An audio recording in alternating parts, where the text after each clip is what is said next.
नमस्कार महिला भगिनींनो, मराठी जी के या यूट्यूब चॅनलवरती सर्वांचे स्वागत आहे।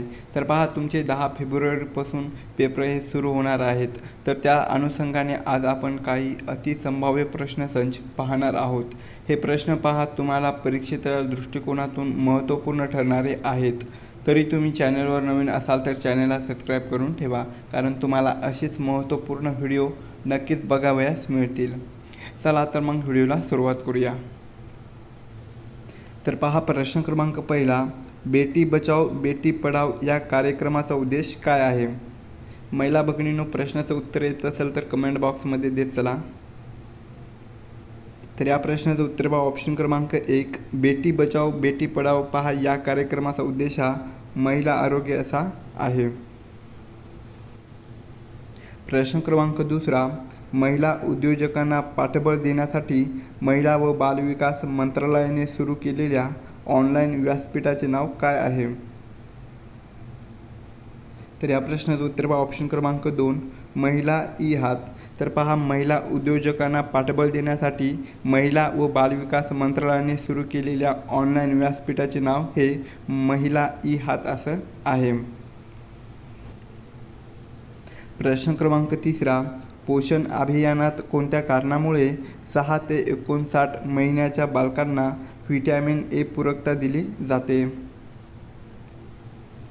तर या प्रश्नाचं उत्तर पहा, ऑप्शन क्रमांक 1 पोषण अभियानामध्ये पहा, रात आंधळेपणा आणि प्रतिकारशक्ती वाढवण्यासाठी या कारणामुळे 6 ते 59 महिन्याच्या बालकांना व्हिटॅमिन एची पूरकता दिली जाते। प्रश्न क्रमांक 4, खालीलपैकी कोणते ICDSचे मुख्य फोकस क्षेत्र आहे? तर या प्रश्नाचं उत्तर पहा, ऑप्शन क्रमांक 1 बाल विकास। तर बाल विकास हे पहा ICDSचे मुख्य फोकस क्षेत्र आहे। प्रश्न क्रमांक 5, अंगणवाडी सेविकाचे मासिक मानधन ठरवण्याचा निर्णय हा कोणत्या स्तरावर घेतला जातो? तर या प्रश्नाचं उत्तर पहा, ऑप्शन क्रमांक 2 राज्य सरकार। तर अंगणवाडी सेविकाचे मासिक मानधन ठरवण्याचा निर्णय हा राज्य सरकार या स्तरावर घेतला जातो। प्रश्न क्रमांक 6, गर्भवती महिलांना ICDS योजनेतून कोणती सेवा दिली जाते? तर या प्रश्नाचं उत्तर पहा, ऑप्शन क्रमांक 4 वरीलपैकी सर्व। म्हणजेच पहा, लसीकरण, दुसरं आहे नियमित आरोग्य तपासणी आणि तिसरं आहे पोषण आहार। हे पहा, गर्भवती महिलांना ICDS या योजनेतून सेवा दिली जाते। प्रश्न क्रमांक 7, पोषण अभियानांतर्गत अंगणवाडीत कोणते उपाय केले जातात? तर ऑप्शन क्रमांक 3 पहा, पोषण अभियानांतर्गत पहा अंगणवाडीमध्ये आहार तपासणी, आरोग्य तपासणी आणि लसीकरण हे उपाय केले जातात। प्रश्न क्रमांक 8, पोषण अभियानात वजन तपासणीसाठी कोणता काटा वापरला जातो? तर ऑप्शन क्रमांक 2 डिजिटल वजन काटा। तर पोषण अभियानात वजन तपासण्यासाठी पहा डिजिटल वजन काटा हा वापरला जातो। प्रश्न क्रमांक 9, खालीलपैकी कोणता ICDS कार्यक्रमाचा घटक आहे? तर ऑप्शन क्रमांक 3 मध्यान्ह भोजन योजना ही पहा ICDS कार्यक्रमाचा घटक आहे। प्रश्न क्रमांक 10,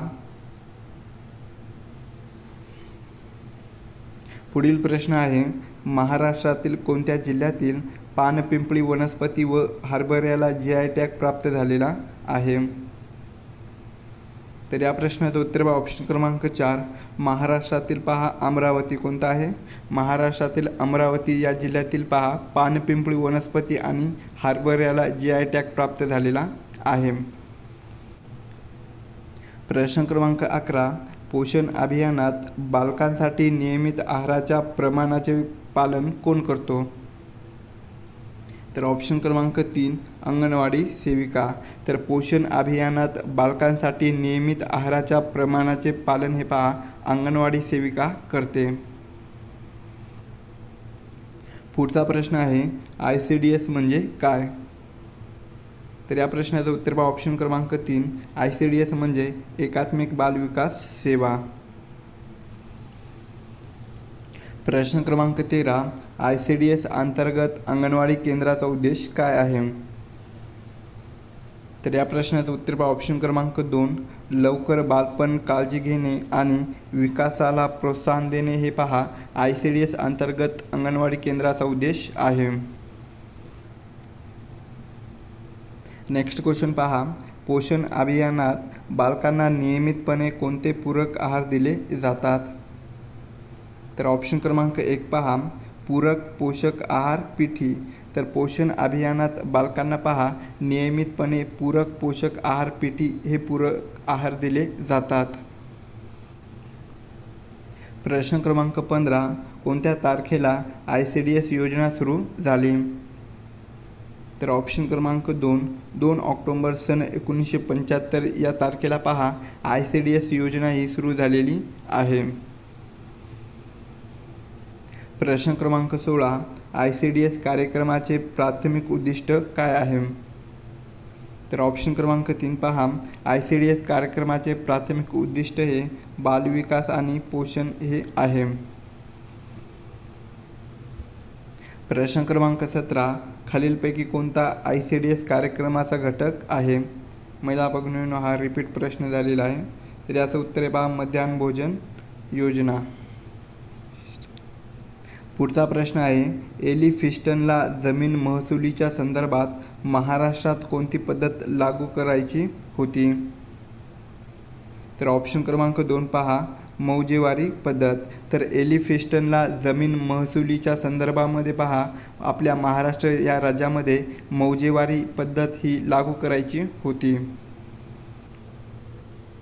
प्रश्न क्रमांक 20, खालीलपैकी कोणती प्राथमिक आरोग्य सेवा ही ICDS द्वारे प्रदान केली जाते? तर या प्रश्नाचं उत्तर पहा ऑप्शन क्रमांक 1 लसीकरण. तर लसीकरण ही पहा प्राथमिक आरोग्य सेवा ICDS द्वारे प्रदान केली जाते. प्रश्न क्रमांक 21, ICDS अंतर्गत गर्भवती महिलांसाठी महत्त्वाच्या पौष्टिक घटकावर कोणते लक्ष दिले जाते? तर या प्रश्नाचं उत्तर पहा ऑप्शन क्रमांक 1 लोह आणि फॉलिक ॲसिड. तर पहा ICDS अंतर्गत गर्भवती महिलांसाठी लोह आणि फॉलिक ॲसिड या महत्त्वाच्या पौष्टिक घटकावर लक्ष दिले जाते.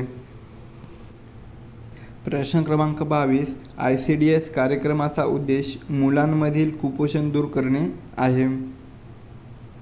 तर ऑप्शन क्रमांक 3 पहा ICDS कार्यक्रमाचा उद्देश हा मुलांचे बालपणीचे काळजी आणि विकास करणे हा उद्देश आहे. प्रश्न क्रमांक 23, ICDSच्या अंमलबजावणीवर कोणते सरकारी मंत्रालय देखरेख करते? तर या प्रश्नाचं उत्तर पहा ऑप्शन क्रमांक 2 महिला आणि बालविकास हे सरकारी मंत्रालय पहा ICDSच्या अंमलबजावणीवर देखरेख करते. प्रश्न क्रमांक 24, गरोदर महिलांमध्ये कुपोषण कमी करण्यासाठी कोणत्या पोषक घटकाचा समावेश केला जातो? तर या प्रश्नाचं उत्तर पहा ऑप्शन क्रमांक 2. तर पहा गरोदर महिलांमध्ये कुपोषण कमी करण्यासाठी प्रथिने, लोह आणि जीवनसत्वे या पोषक घटकाचा समावेश केला जातो. पुढील प्रश्न आहे, ग्लुकोमिया हा रोग खालीलपैकी कोणत्या अवयवास होतो? तर ऑप्शन क्रमांक 3 पहा डोळे. तर ग्लुकोमिया हा जो रोग आहे तर हा रोग डोळे या अवयवास होतो. नेक्स्ट क्वेश्चन आहे, मानवी शरीरात सर्वात कमी प्रमाण असलेले मूलद्रव्य ओळखायचे आहे. तर ऑप्शन क्रमांक 2 पहा सिलिकॉन.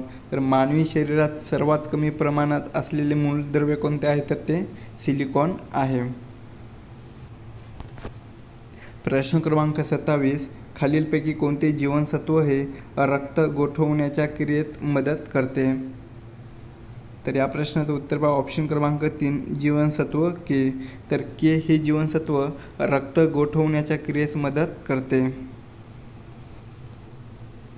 प्रश्न क्रमांक 28, खालीलपैकी कोणती ग्रंथी ही डायबिटीज या व्याधींशी संबंधित आहे? तर ऑप्शन क्रमांक 2 पहा पॅनक्रियाज. तर पॅनक्रियाज ही ग्रंथी डायबिटीज या व्याधींशी संबंधित आहे. पुढचा प्रश्न आहे, रुबेला या रोगात खालीलपैकी कोणता अवयव बाधित होतो?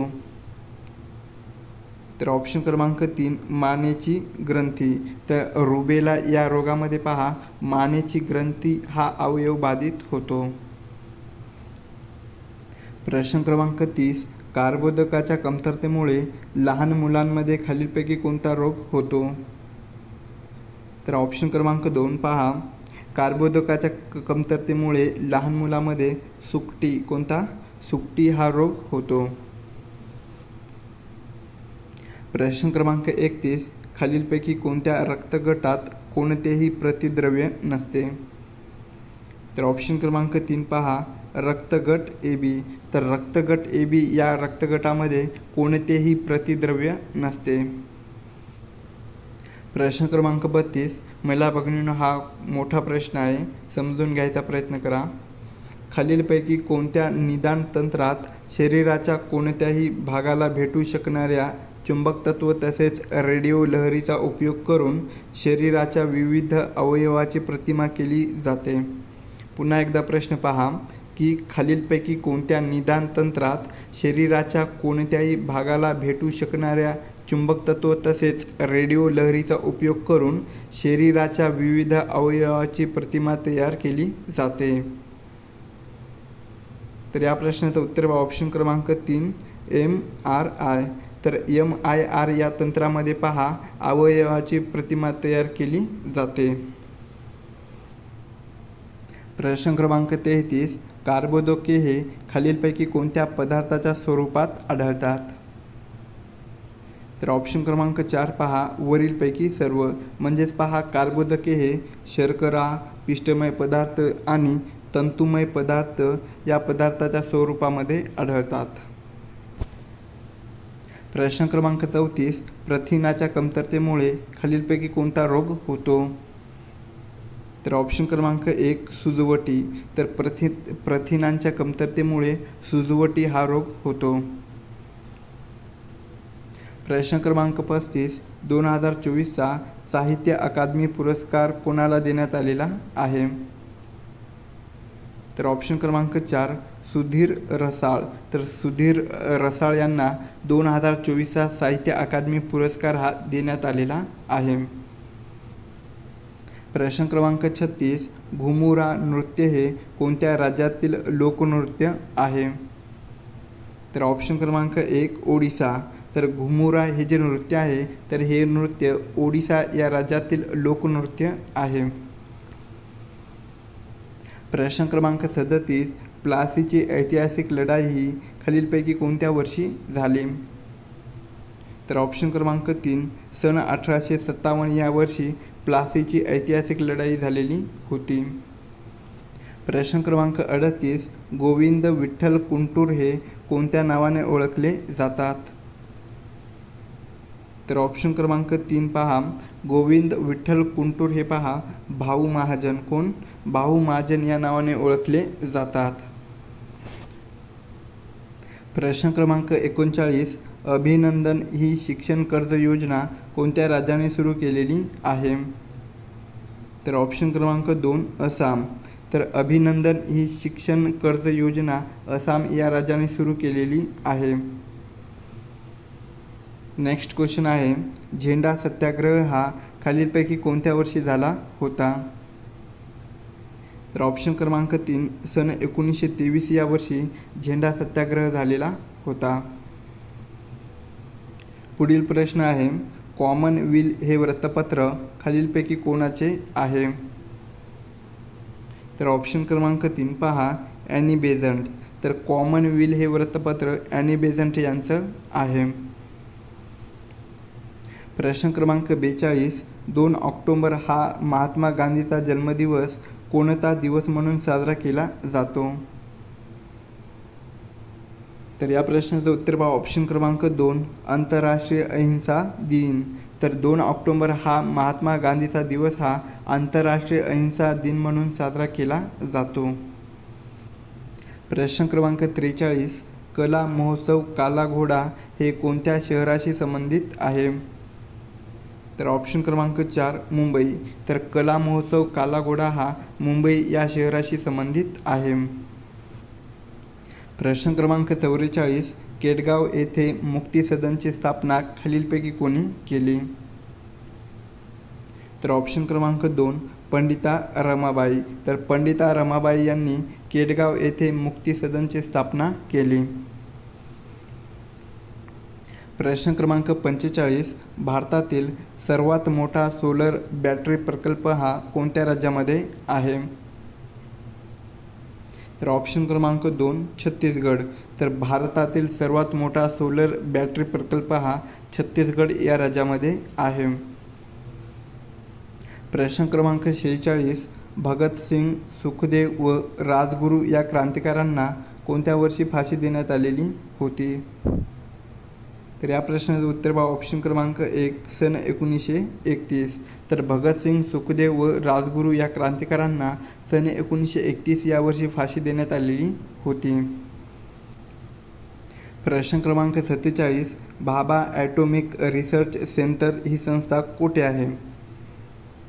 तर ऑप्शन क्रमांक 2 मुंबई. तर भाभा ॲटॉमिक रिसर्च सेंटर ही संस्था पहा मुंबई या ठिकाणी आहे. प्रश्न क्रमांक 48 आशिया खंडातील सर्वाधिक लांबीच्या म्हणून ओळखल्या जाणाऱ्या चीनाने नासरी बोगद्यास डॅश यांचे नाव देण्यात आले आहे? तर ऑप्शन क्रमांक 3 पहा श्यामाप्रसाद मुखर्जी. तर आशिया या खंडातील सर्वाधिक लांबीच्या म्हणून ओळखल्या जाणाऱ्या चीनाने नासरी बोगद्यास श्यामाप्रसाद मुखर्जी यांचं नाव देण्यात आलेलं आहे. प्रश्न क्रमांक 49 संदेशाचे वहन करणाऱ्या माध्यमास डॅश असे म्हणतात? तर ऑप्शन क्रमांक 2 पहा कम्युनिकेशन चॅनल. तर संदेशाचे वहन करणाऱ्या माध्यमास कम्युनिकेशन चॅनल असे म्हणतात. प्रश्न क्रमांक 50 दळणवळण आणि दूरसंचारासाठी सर्वात वेगवान व प्रगतशील तंत्रज्ञान खालीलपैकी कोणते आहे? तर या प्रश्नाचं उत्तर बघा ऑप्शन क्रमांक 3 मोबाईल किंवा वायरलेस टेलिफोन. तर दळणवळण आणि दूरसंचारासाठी सर्वात वेगवान व प्रगतशील तंत्रज्ञान हे मोबाईल किंवा वायरलेस टेलिफोन आहे.